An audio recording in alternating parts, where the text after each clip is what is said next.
All right, welcome into another episode of the News4JAGs podcast. Jamal St here alongside Justin Barney. Justin, Jaguars just wrapped up the first day of training camp out on the field. It was hot, but not that hot. Yeah. Fans were there in the stands. Looked like they had a good time. We managed to stay in the shade for a few minutes, so that was a positive thing. It is hot out here, but I love that interviews are now in the MEC. Yeah, so this is very, here. very fortunate. But I thought a good first day of camp. Some plays to talk about, some players to talk about. Yeah, a lot of things. So this was kind of like the first day of school for them. So a couple of things that I kind of always try and remind myself when they start this. The defense always starts ahead of the offense. Offense normally takes a couple of days, maybe a week or two to really get it back in sync. And then all of a sudden the leveling is when the pads really come on. But today, defense definitely looked like they were ahead of the offense. Yeah, Caleb Johnson had a great practice. Big day for Caleb. Had a one-handed pick that he took. I think it was off Mac Jones. Yep. And then also a huge pass breakup in the end zone.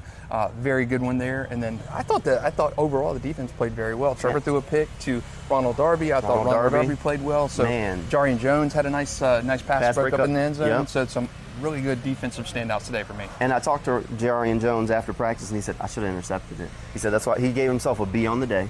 And he said the B was because he should have had an interception in the end zone, of course. But look, I think Jarian had a really good day, but so did Ronald Darby, and that's one of the spots that, I mean, maybe the biggest position battle on the team is that starting cornerback job across from Tyson Campbell, whether it's Jarian Jones, whether it's Ronald Darby, and both of them had first good days to start camp, so that's going to be a spot that I feel like we're watching the entire way. And I think the Jaguars coaching staff might have a tough decision on their hand. It's not great when you're talking about Trevor Lawrence throwing an interception on day one, but I mean, Darby maybe looked that's good. the positive. He broke on that ball very well, right in the end zone, 7-on play, and Ronald was out there with the ones, if you noticed that. So Jamal and I both have agreed Jarian Jones is maybe that our favorite. Rookie. I'm not going to overthink the rotations day one. No, I think I think Jarian is a candidate to start, but I like what I saw out of Ronald Darby. This was the first really kind of eyes on that in terms of mini camp was not a really good evaluation of things. So it was really good to see Ronald Darby, because that cornerback spot, the one occupied by Darius Williams, is a question mark. I think that's the biggest question mark in camp. Cornerback, who is starting opposite Tyson, who just got paid yesterday. So congrats on Tyson. He's going to be here long term. But yeah, who is in that opposite of Tyson? Now, one thing I am basically willing to stamp as done deal at this point after one day of training camp is what's going to happen at nickel corner. So Darnell Savage was in a red non-contact jersey today, but he did participate when they did some 11-on-11 drills. He lined up exclusively in the slot. Now, they rotated who the starting safeties were behind him. It was Cisco and Dewey Wingard at one point, and then it was Cisco and Antonio Johnson. So they're rotating those guys, but Darnell Savage with that ones group was in the slot after he came off the field. Greg Jr. was probably the next guy to come in out there on the field in that slot. So I think it's a done deal. We're going to see a whole lot of 3 safety looks this year, especially at least in the red zone. And that's what Doug told you back at the NFL owners meetings back in February in Orlando, that was kind of really not our thinking when they signed Darnell Savage. You're thinking, where is he going to play? And their immediate reaction, he's our nickel guy. He's our guy who's going to play in that spot. So we were thinking maybe a Darby, where does he fit in? Or Jarian, maybe a nickel guy, because he played that a lot at Florida State. But Darnell Savage, he is the guy. That's it was interesting, though, that Doug mentioned today kind of his dog. Yeah, random question, but it was an interesting answer. Very interesting. You mentioned Foyer is kind of being that dog, that Jack Lambert kind of player, that mentality of fight, junkyard dog kind of guy. Sure. You mentioned Foyer, and then surprisingly, I thought Darnell Savage was kind of the guy too. With a last name like Savage, you can't be soft. That's all I'm saying.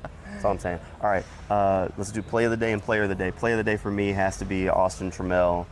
He had a crazy catch. Tavon Campbell was in coverage, still not really sure how that ball made it in there, but over the shoulder, I think it was C.J. Beathard or Mac Jones threw it, but Austin Trummel, probably his last name.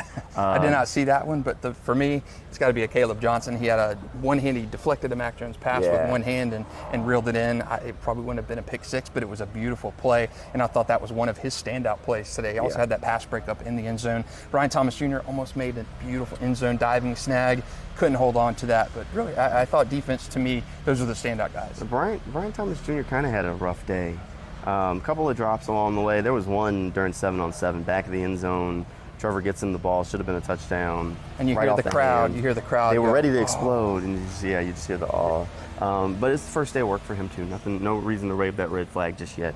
What I was disappointed in, Cooper Hodges, if you see this, no super coop vaults, the somersault. We got used to seeing that every day at training camp last year. No the Cooper tugboat Hodges, tumbles. the tugboat tumble, and we did not see that. I stood over there waiting for to catch Cooper that. It would be his introduction back, but no tugboat tumble today. No tugboat tumble. All right, player of the day.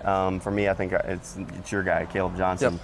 I think he was fantastic. I think he's a guy that you look surprised a new challenger arrived on the scene for that's third starting linebacker job. We keep talking about who it could be, and I think Caleb Johnson said, hey, I'm here too. I think he's in the mix. And we've talked about Ventrell Miller possibly being a guy, Chad Muma possibly being a guy, but Caleb Johnson, man, he played extremely well today, and like what I saw, and that's not a starting guy. You think about frontline guy, but man, Caleb Johnson to me today with 2 of the best plays of the camp. All right, we'll be keeping an eye on it. Jaguars are back out here tomorrow for another day of training camp. We'll have another one of these coming your way tomorrow after camp. Make sure you subscribe wherever you get your podcast. You can also track them down and more coverage over on News4JAGs.com. You click on the handy dandy sports page. Thanks for hanging out with us, and we'll see you next time.